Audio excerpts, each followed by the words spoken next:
Testing, testing, testing, testing, testing. 1, 2, 3.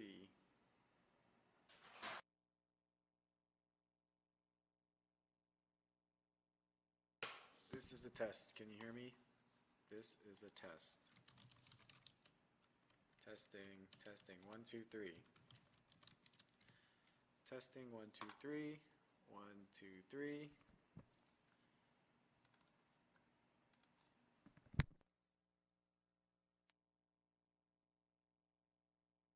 Of personnel audits and animal welfare to order.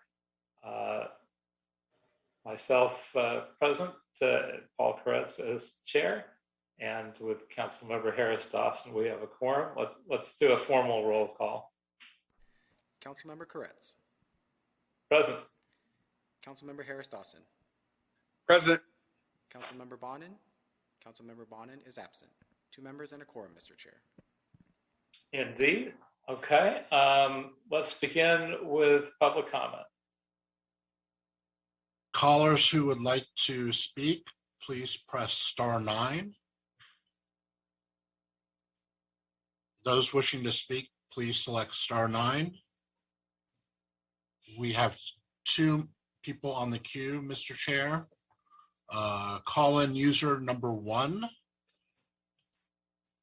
Please select *6 and give us your name and the items you'd like to speak on. Yeah, Daniel Gus, and just general public comment. Go ahead. Yeah, regarding what this panel did about 2 years ago, year and a half, 2 years ago, with Mr. Koretz's blessing, you took $1 million that the public donated for the care and comfort of the thousands of animals that are in your deadly pounds, and you hired, instead of care and comfort, you hired this very shady organization called The Glue, with virtually no staff, virtually no location, and virtually no experience to hire them to do a website rebuild and marketing. Well, they promised, and Mr. Koretz promised, that it would be a net profit that was supposedly close to double the amount.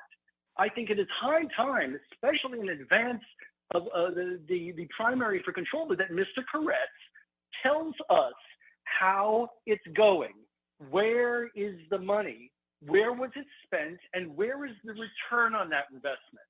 I like Mr. Koretz personally, but I don't endorse him to be city controller if this $1 million that's supposedly going for the most important thing to him and me, animal welfare in the city, where did it go? Where are the results? What was it spent on? And show us the net. Thank you, Mr. Gus. Your 1 minute time is up. Thank you. Thank you. Caller with the last 4 numbers, 1403. Please state your name and the items you'd like to speak on. Good afternoon, niggers. And Mr. Harris Dawson, of course.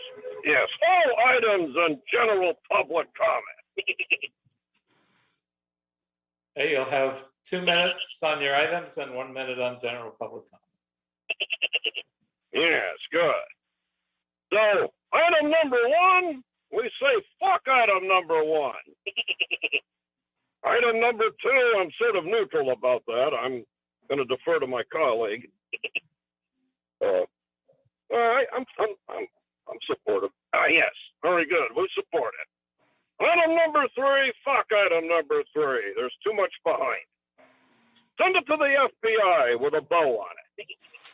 Item number 4, fuck item number 4. We don't like it. And item number 5. There is no item number 5. Mr.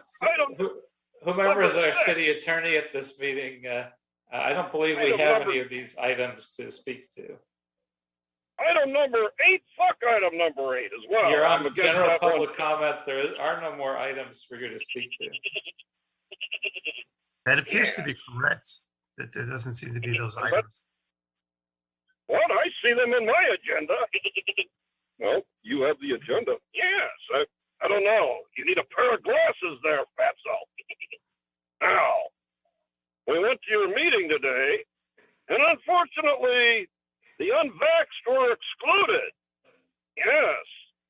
Therefore, everybody knows in Los Angeles you cannot enter City Hall unless you have a negative test or an ID.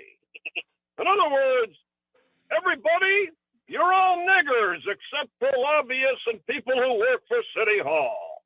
Yes, all those FBI agents, all those undercover FBI agents that cannot get in the building today and begin their good work because they're being blocked by Paul Peppa Pig Koretz, who was trying to be served with a lawsuit by Richie Sergenko. Thank you, sir. Your time is up. Pretty good stuff. That is all the people on the queue, Mr. Chair. All right, so with that, we close public comment. And I'd like to propose that we take item number 1 on consent. If we could have a roll call on that item.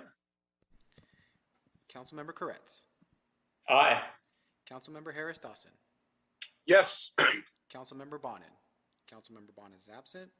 2 ayes, and this item is approved. Okay, item number 2.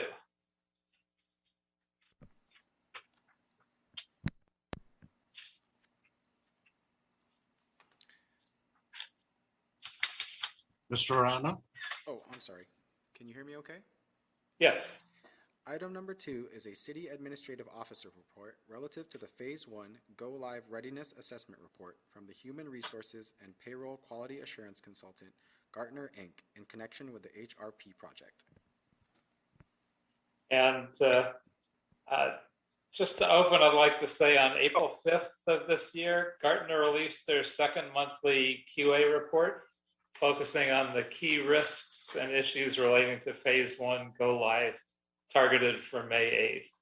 This report recognizes the significant actions those involved in the process have taken to reduce risk and the important milestones they've achieved to contribute to Go Live readiness on May 8th. However, the report also highlights several concerns regarding the ability of the city to go live on the scheduled date, including integration between Pacers and Workday, end-to-end testing, some governance issues and staffing levels, and processes for the post-go live user support. From all I've read about the HRP go live timeline, and please correct me if I'm wrong, because this is a broad statement, the HRP steering committee will be making a decision either today or on Friday, and I believe they have made that decision today, as to whether to allow the new Workday system to begin the process of feeding information to Pacers to pay all city employees later this month.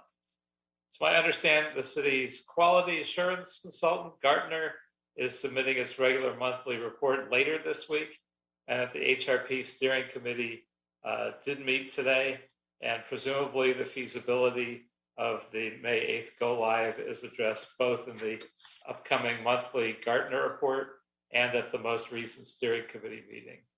So while we don't have the benefit of the written report, and we have just gotten a hint about what the decision was, I'd like the Gartner representatives to provide the committee with a brief report on the progress that's been made to date, obstacles that currently require addressing, as well as your go live recommendation and your understanding of any decisions made this week regarding a go live decision. And my understanding is that there may have been a decision to begin a soft opening on May 8th and then a full opening on May 22nd. And to add to the confusion, I have no idea what a soft opening of this project would look like. So if we could ask Gartner to make their presentation and to include the status of the go live decision. Councilman, this is Joyce Edson with ITA.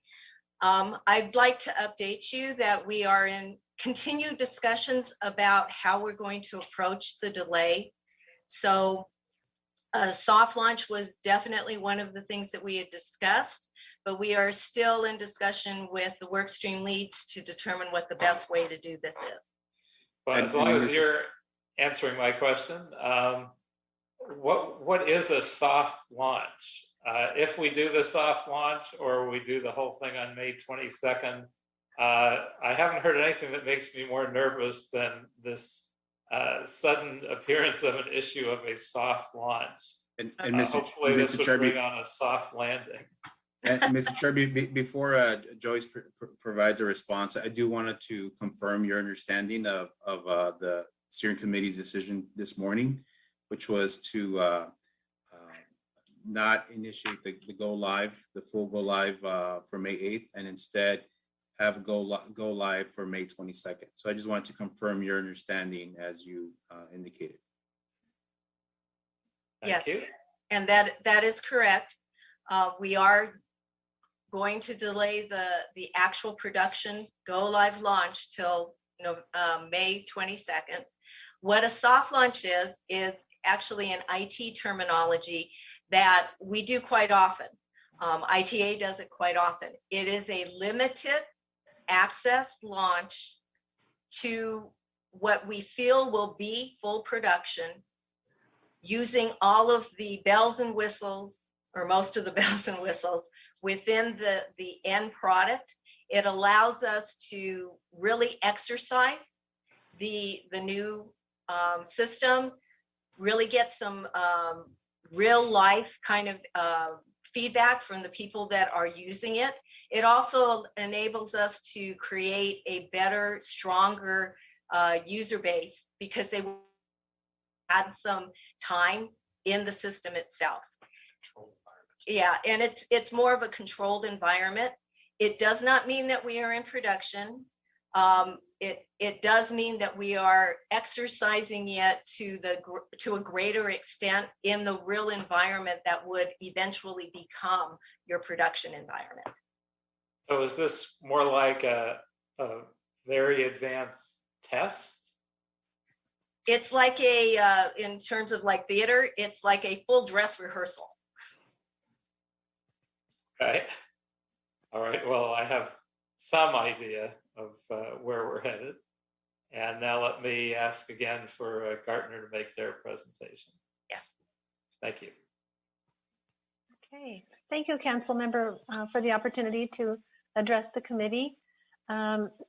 So from Gartner's perspective on the project has made very significant progress since our last monthly report covering the month of March. So throughout April, the team has focused on developing a set of go-live decision criteria, and then working toward completion of that criteria as a way to get very clear about when the project is in fact ready for go-live.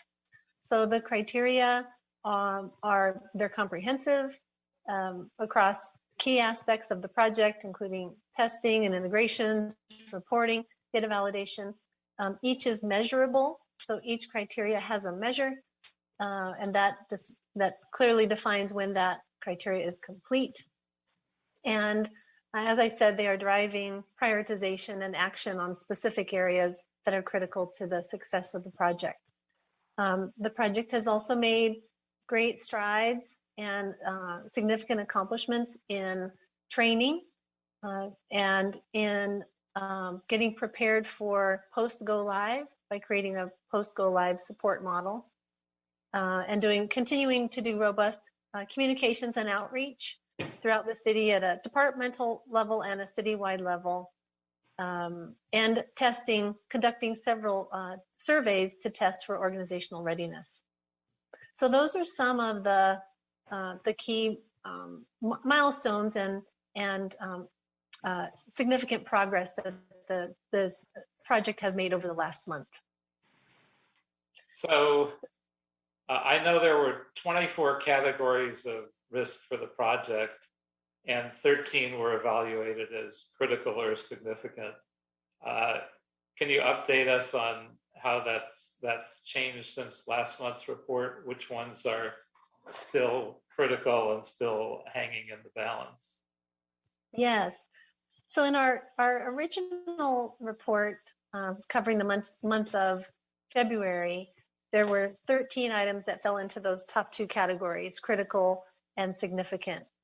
For the month of March, that went down to 9 areas.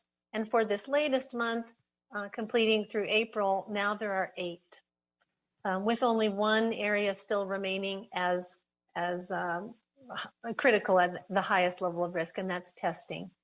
So going from 13 of those critical or significant items down to 8, we feel is a big improvement. It's a big reduction in risk for the project. So do we think we're where we need to be as far as testing that would get us ready for a soft opening, or could we not be ready for even the soft opening because of inadequate testing? Testing is one, as I mentioned, is that area that has persisted as a high risk area. There has been significant progress. End-to-end testing was one of those areas that had significant risk, but it is nearly complete now. It's in the 99 to 97% completion range, which is quite high, almost there to the finish line on that. And some other testing is currently going on. Payroll regression testing, which is running payroll to test it, to ensure to test the accuracy of payroll results.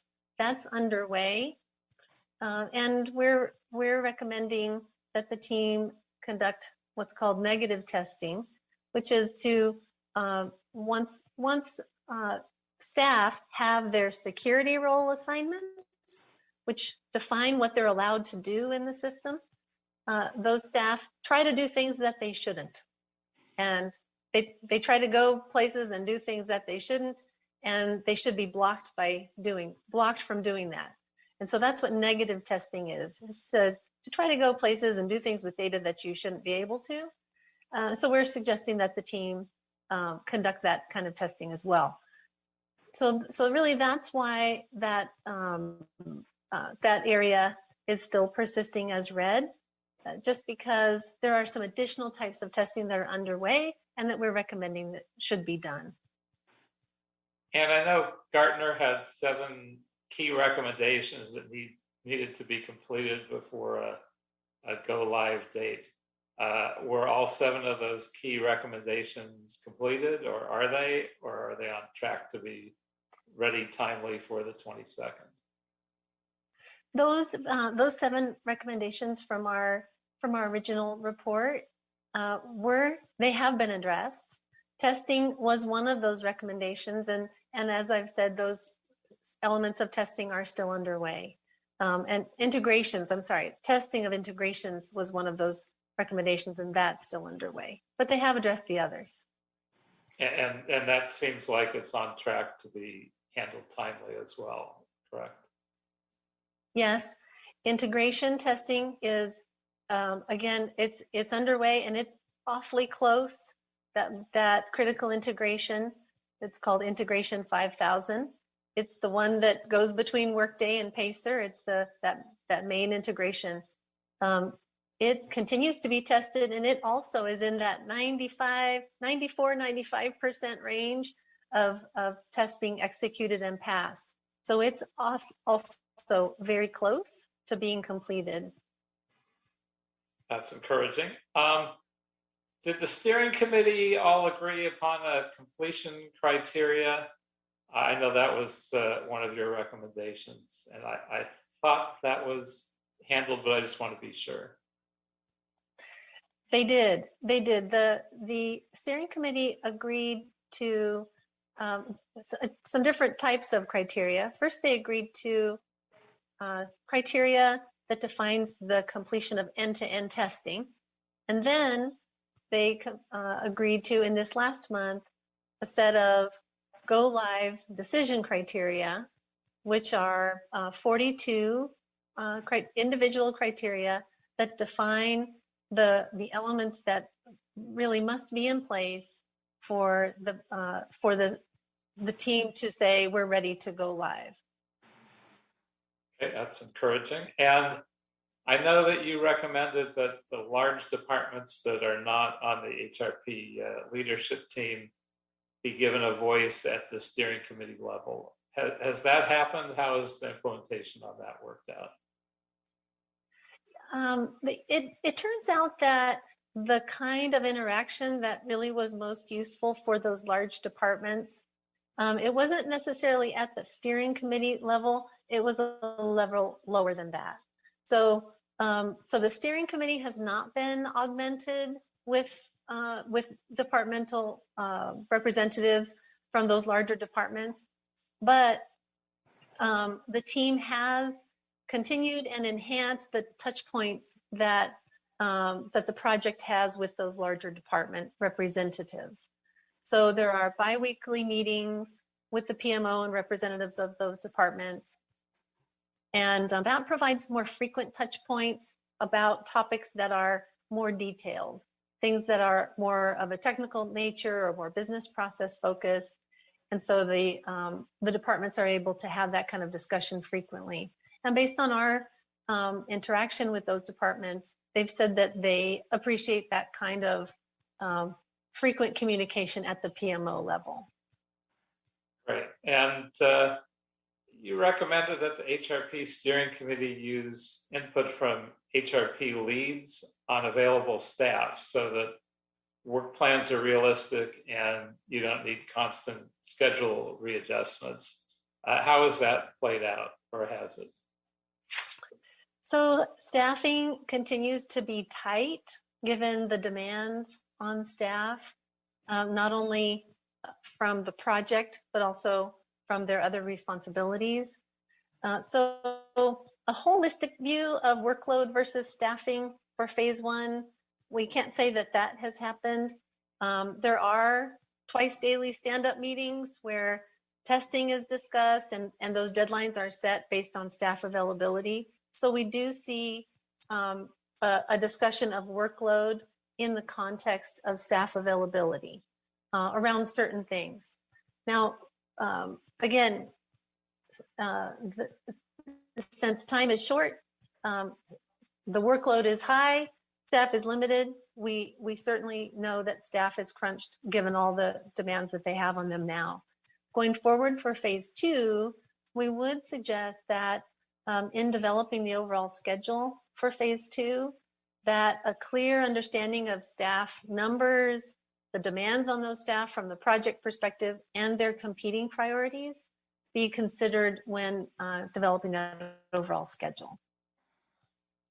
And so do you think staffing is adequate for current needs, and is it adequate for post-go-live support responsibilities, or are we likely to have a period where people can't get the support that they need once this gets implemented?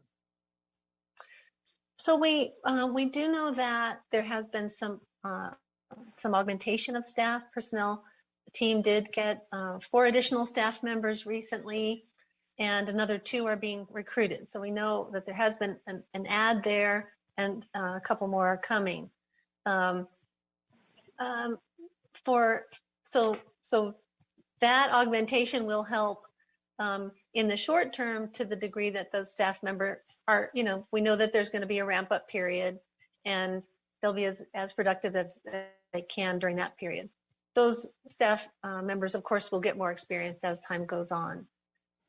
Immediately at post go live, there is a broad team of folks that have been identified to participate in post go live support. So that's city resources and workday resources. So as part of the development of the post go live support model, those resources have been defined. Individuals have been assigned to specific roles and time slots and the different elements that are part of that support model. So the support model looks to be staffed sufficiently. There are people who are assigned to those slots to be ready to support on all the different fronts that will be happening there. And there are, of course, in the departments, there's a number of change champions who are to help with initial support, initial guidance for users who need help to find resources, find job aids that can help them, conduct their tasks. Okay, well, that sounds encouraging. Now, on the 43 key criteria we talked about, is there any kind of built-in accountability so that if a criterion is reported as being finished, it's actually finished to the point of readiness? Yes. So for each criterion, Gartner team has identified a measure. So that measure is specific, and it contains the elements that, when answered, define whether that criterion has been completed or not. And so there are groups that have been defined to weigh in on each one of the elements of the measures. So the PMO may need to weigh in, a sponsor department, all the sponsor departments. It depends on the measure itself. So that's really the process to keep the team accountable for marking a criterion as complete, and that is specific groups are identified to weigh in on whether that item is complete or not. Okay, and this new issue of the soft opening, what's your perspective on how well that works and whether that actually helps, or whether we should just do the whole thing on the 22nd? That's a very recent development. So I can say that we haven't had the opportunity yet to discuss that with the city team. So we look forward to learning more about what the elements are of the plan for soft launch. Yeah, it's a little nervous making, since the soft launch is 4 days away and just got announced, right at the beginning of this meeting. So hopefully it's well thought through. Now another question, let's say worst case scenario, we start this process on the 22nd and some of our paychecks are inaccurate. What contingencies do we have in place to respond to a worst case scenario, which that would be? I'd like to defer that question to the city team. I know there are existing processes that they use to handle incorrect paychecks, and I would prefer for them to discuss those processes and how those would be augmented after implementation. Again, Joyce Edson with ITA.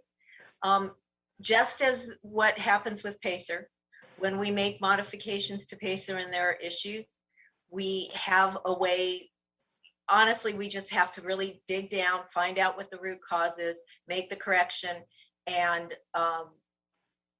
make sure that the payroll actually comes out accurately. So there are pre-runs that are done to ensure and validate data. That will continue to happen, probably even more so when we first do the launch. So there are ways to do this. One of the reasons why we are considering the soft launch as one of the possible options, we haven't decided yet, is because we've had PACER frozen so that we can prep for this production launch. Now that we've extended it, we need to make sure that there are, life goes on in the city. So people have been hired, they've been promoted, there are step increases, there have been transfers. Those things that are paycheck and payroll specific and critical need to be addressed. So that's why this is one of the options that we're talking about to address that could possibly also get us further and closer and more comfortable with how the Workday system is working and how the integrations are working. But as I said, we are still in discussion. This has not been decided. But we will be making a decision very soon. Okay, thank you. And last month in our conversations with Gartner, I asked them to meet regularly with Bob Hess and briefly provide his perspective on progress as part of your monthly report. So can you update us orally, since we don't have your written report yet, on what his perspective is on the progress as we reach this point? Yes, we have engaged actively with Bob during the reporting period. We have a good a good cadence with, having discussions with him. We understand that Bob provided some input before he left on vacation. He's on a kind of an extended leave right now with his family. And so any input that we've received from Bob, which is particularly around the area of integrations, we've incorporated that into our report, in terms of understanding the status of these key integrations, particularly integration 5000.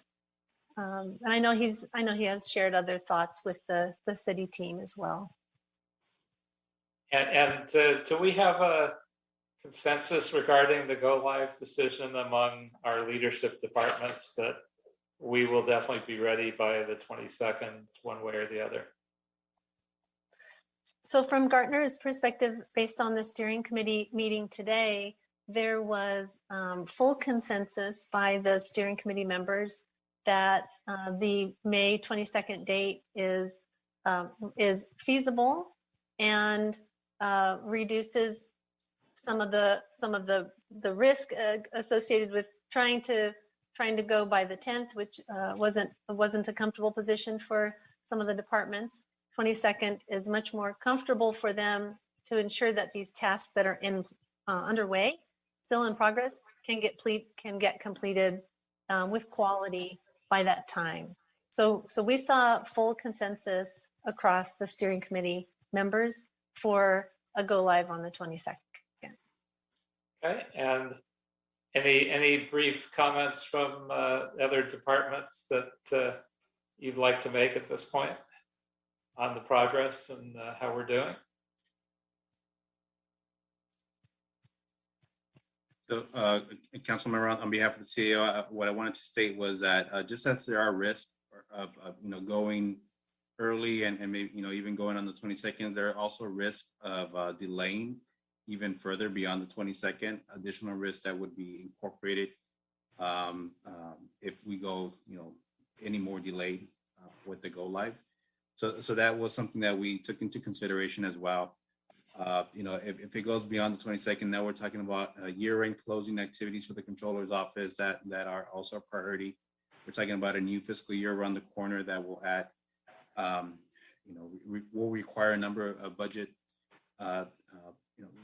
position changes that need to be incorporated with the upload of positions. So there are a number of additional activities that every department on this call is involved with at year end for their normal course of work, that if this particular launch gets any further delayed, those are additional risks that we were considering as well.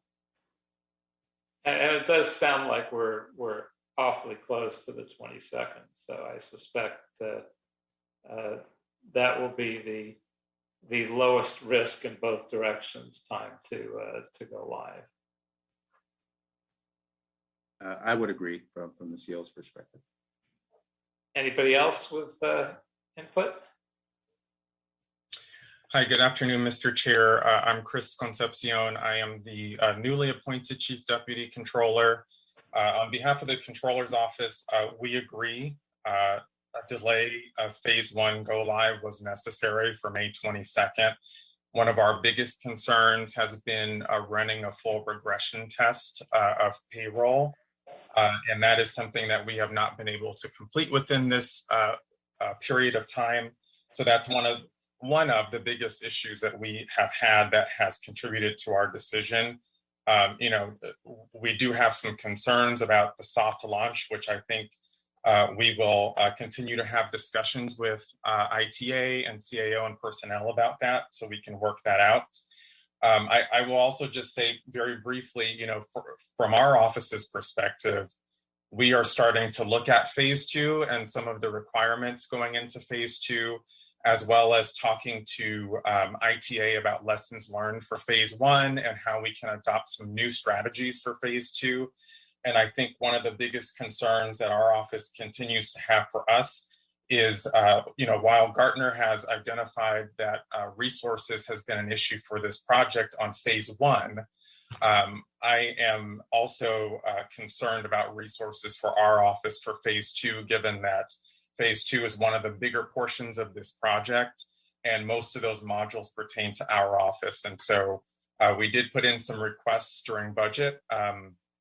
We will, push as hard as we can to get those resources. But, at this time, given the resources we currently have and the resources that were provided to us in the mayor's proposed budget, we are concerned that will not be enough to get us through phase 2, especially if we're trying to back into this December 2022 go live date. And I have some of your same concerns in terms of staffing. So please work with my office, and we will try to push on the budget end to make sure you have resources as well. That's been my concern from the very beginning of this project, that we need to not be under-resourced all the way through, so we can actually make this happen without the disastrous results that some other municipalities have had. Absolutely. Thank you. Thank you. Sir, on behalf of the Personnel Department, we also agree that we need to push back the go live date. And so we were in agreement with the other departments. I think that the soft launch concept comes into play, just so that you're aware, because there are a group of transactions that were frozen, and we have to find a way to put those people into the payroll or make those changes to the payroll, even though we are planning to push the go live another couple weeks, another pay period.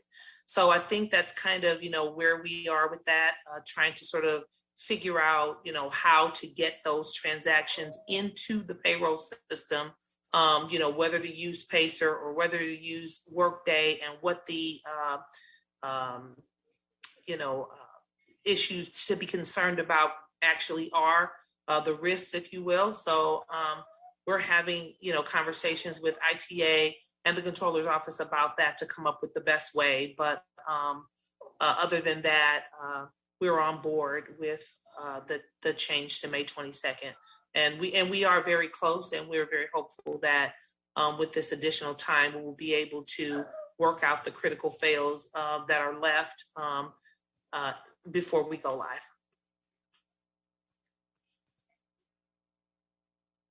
I believe you're on mute, Mr. Chair.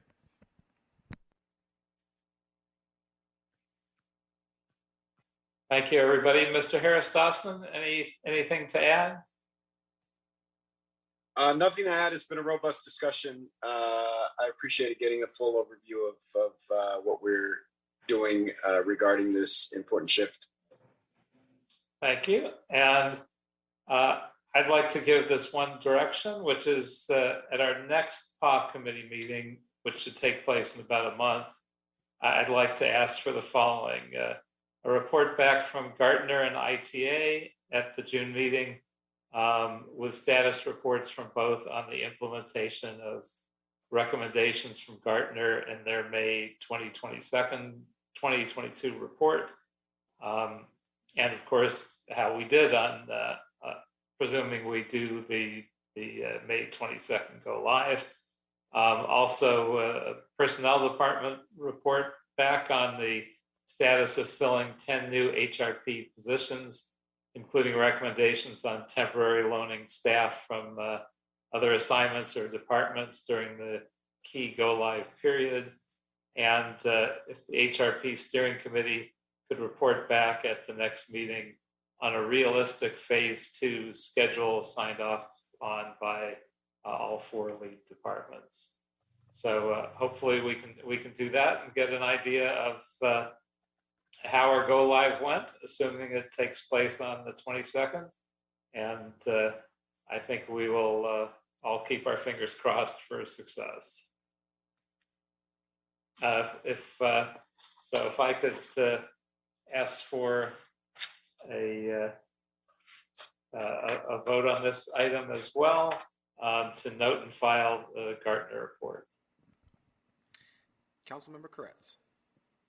Aye. Councilmember Harris-Dawson. Yes. Councilmember Bonin. Councilmember Bonin is absent.